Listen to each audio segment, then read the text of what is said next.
नमस्कार दोस्तों, स्वागत है आपके अपने YouTube चैनल संजीवनी मेडिकल एजुकेशन में। मैं हूं डॉक्टर गोपाल, स्वागत करता हूं आपका। आज हम एक नए टॉपिक में लेकर बात करने वाले हैं जिसका नाम है पल्मोनरी एम्फाइसमा। ये भी एक श्वसन तंत्र की बीमारी होती है कि पल्मोनरी एम्फाइसमा क्या होता है, क्या कारण होता है, क्या लक्षण दिखाई देते हैं, क्या इन्वेस्टिगेशन होगी और क्या इसका ट्रीटमेंट होगा, इसके बारे में आज चर्चा करेंगे। तो चलिए शुरू करते हैं।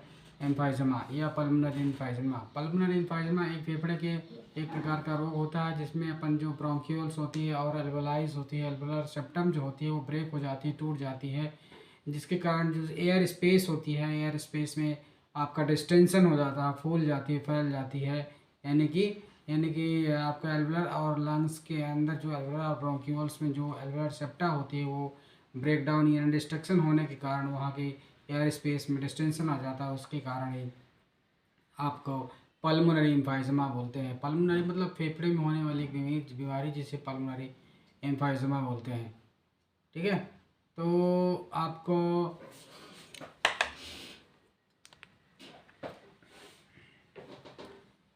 इसकी कारण की बात करें तो कारण इसका ये है कि स्मोकिंग कोई करता है, लगातार स्मोकिंग की प्रॉब्लम जिसको रहती है, जो स्मोकिंग करता रहता है उसको ये संभावना ज़्यादा बनती है। दूसरा, ऐसा कोई व्यवहार यानी कि ऑक्यूपेशन करता है, ऐसा कोई काम करता है जिसके कारण ऐसी प्रॉब्लम आती है। जैसे कि परफ्यूम वाले एरिया में जो जो परफ्यूम जहाँ पर निर्माण होता है वहाँ परफ्यूम निर्माणों के एरिया में ज़्यादा काम करता है। और आपका कैडमियम का जहाँ प्रोडक्शन होता है, कैडमियम एक मिनरल्स है, उसका प्रोडक्शन जहाँ होता है उनको ये एम्फाइजमा का प्रॉब्लम आती है। और अल्फ़ा 1 एंटी ट्रिप्सिन डिफिशिएंसी होती है, उनको ये प्रॉब्लम दिखाई देती है। पैथोलॉजी तो आप जान ही गए। पैथोलॉजी इसमें क्या होता है कि आपके जो फेफड़ी होती है, फेफड़े के अंदर जो एल्वेलाइज होती है, ब्रोंक्यूल्स जो होती है, ब्रोंक्यूल्स के एंडिंग पॉइंट में कम यानी कि उनके बीच की जो एल्वेलम सेप्टा होती है, सेप्टम यानी कि दो चीज़ों को जो डिवाइड करके रखते हैं उसे सेप्टम बोलते हैं।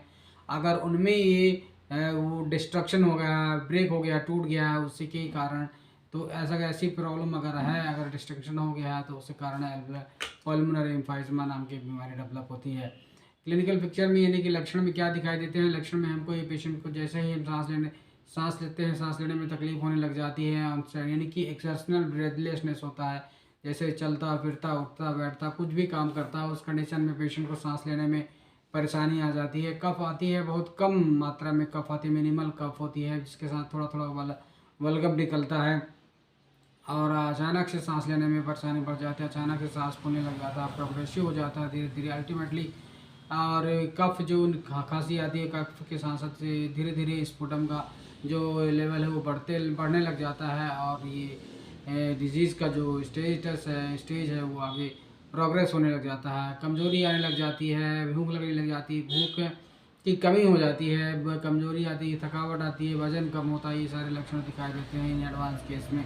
अगर ये प्रॉब्लम लगातार बढ़ रही है, पुरानी हो गई है, तो कुछ फिजिकल फाइंडिंग है। कुछ फिजिकल फाइंडिंग में अपने को वो कुछ ऐसे लक्षण दिखाई देंगे जिससे अपन उस पेशेंट को पकड़ सकते हैं कि ये प्रॉब्लम पेशेंट को हो सकती है।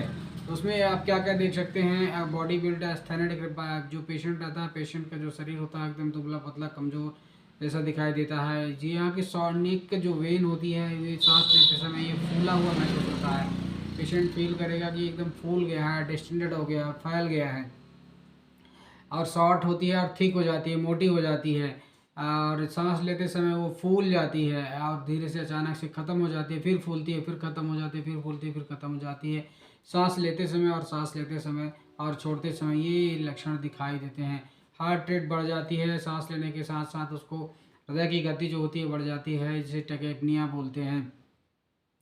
सांस लेने की जो लेंथ की कैपेसिटी है वो शॉर्ट हो जाती है, छोटी हो जाती है। जैसे हम आराम सांस लेते हैं फिर छोड़ते हैं उस पेशेंट का। लेकिन ब्रांकिया एम्फाइजमा के पेशेंट में क्या होता है? एम्फाइजमा, पल्मोनरी एम्फाइजमा के केस में आपका पेशेंट के जो ब्रीदिंग होती है वो शॉर्ट हो जाती है, छोटी हो जाती है, जिससे उसको बार बार और जल्दी जल्दी सांस लेना पड़ता है। सब कैंडल सब आपका कॉस्टल एंगल, सब कॉस्टल यानी कि सांस की पसलियाँ हैं वो अंदर घुस जाती है जब सांस लेता है, तो ये रिप्स के अंदर वो घुस जाती है, वो दिखाई देने लग जाती हैं रिप्स।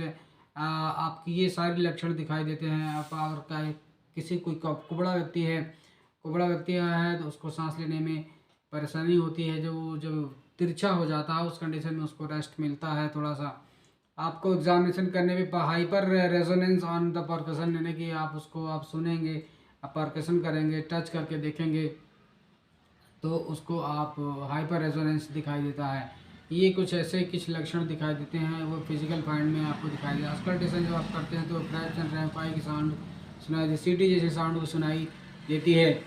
तो उस कंडीशन में आपको क्या करना है, ये सारी जांच कराना अति आवश्यक हो जाता है। तो क्या क्या ऐसी जांच करानी होगी वो सारी उसके बारे में हम जानेंगे। तो चलिए शुरू करते हैं। इन्वेस्टिगेशन की बात करें तो इन्वेस्टिगेशन में आपका रेडियोलॉजिकल एग्जामिनेशन कराना होगा, जैसे ब्लड चेस्ट एक्सरे में आपका पोस्टीरियर एंटीरियर व्यू कराना पड़ेगा, जिससे अपन को फेफड़े की जो लobes होती हैं उनके अंदर जो ब्रोंक्यूल्स होती हैं वो सारी चीज़ें देखेंगे कि नोट्स हाईलाइट तो नहीं हो गया, बढ़ तो नहीं गया, कोई ट्यूमर तो नहीं बढ़ गया, ये सारी चीज़ें आप उसको में देखना पड़ेगा। उसमें डायफ्राम का जो लेवल रहता है लो सेट रहता है, नीचे की तरफ रहता है और फ्लैट रहता है, क्योंकि वो ऊपर तरफ कंप्रेस नहीं करता है, इससे सांस लेने में दिक्कत होती है।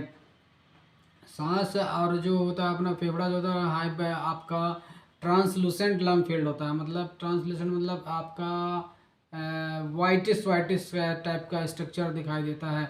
नैरो हार्ट ट्यूबलेट्स होती है, हार्ट की जो साइज होती है नैरो हो जाती है। चेस्ट से में जो रेट्रोस्टर्नल आपका जो एरिया होता है ट्रांसलूसेंट वो बड़ा हो जाता है। आपका सीटी स्कैन पायजामा आपका डायग्नोज करती है। कुछ पल्मोनरी फंक्शन टेस्ट करना पड़ता है। पल्मोनरी फंक्शन टेस्ट में आपका इजेक्शन फोर्स वॉल्यूम कैपेसिटी देखते हैं। इसमें जो इजेक्शन फोर्स वॉल्यूम कैपेसिटी रहती है हमेशा कम रहती है, वाइटल कैपेसिटी हमेशा कमज़ोर रहती है, कम रहती है, और आपका टोटल लंग कैपेसिटी इंक्रीज रहती है, ज़्यादा जल्दी सांस लेती है, रेसिडुअल वॉल्यूम इंक्रीज हो जाती है। तो ये सारी चीज़ें दिखाई देती हैं। आपको ट्रीटमेंट की बात करें, ट्रीटमेंट में आपको पेशेंट ऑक्सीजन सपोर्ट में रखना पड़ेगा, और रेडियो ब्लड गैस एनालिसिस करनी पड़ेगी, एग्जामिनेशन करना पड़ेगा, सिम्टोमेटिक ट्रीटमेंट करनी पड़ेगी, एंटीबायोटिक थेरेपी देनी पड़ेगी, नेबुलाइजेशन थेरेपी देनी पड़ेगी, ये सारी चीज़ें आपको करना पड़ेगा। डाइट थेरेपी में भी आपको ध्यान रखना पड़ेगा, जिससे आपको प्रॉब्लम आने से रोका जा सके। डाइट थेरेपी में आपको ऐसे कोल्ड और आपको ऐसी चीज़ें नहीं लेनी है जो आपकी बॉडी की तासीर को ठंडी रखे। आपको हॉट ड्रिंक लेना पड़ेगा, ऐसा खाना खाना पड़ेगा बॉडी की टेम्परेचर को नॉर्मल बना के रखे और कोल्ड टेम्परेचर में लेके ना जाए, जैसे कोल्ड थिंग से आपको बचना पड़ेगा। तो हमने जाना कि ये सारी चीज़ें एम्फाइजमा क्या है। अगर ज़्यादा एम्फाइजमा हो गया है तो उसे आप एंटी प्रोसेस से करना पड़ेगा, इंसिजन एंड ड्रेनेज से उसके उसको जो एयर कलेक्शन हो गया है चेस्ट में उसको निकालना पड़ेगा एम्फाइजमा के केस में। तो ये सारी चीज़ें हम उसमें देखते हैं कि एम्फाइजमा क्या होता है। आई होप ये टॉपिक आपको समझ में आया होगा। अगर समझ में आया तो हमारे चैनल संजीवनी मेडिकल एजुकेशन को सब्सक्राइब करिए, लाइक करिए, कमेंट करिए, शेयर करिए। तब तक के लिए ऐसे इन्फॉर्मेटिव वीडियो पाने के लिए हमारे पेज को फॉलो करिए। तब तक के मिलते हैं नेक्स्ट वीडियो के साथ। Thank you.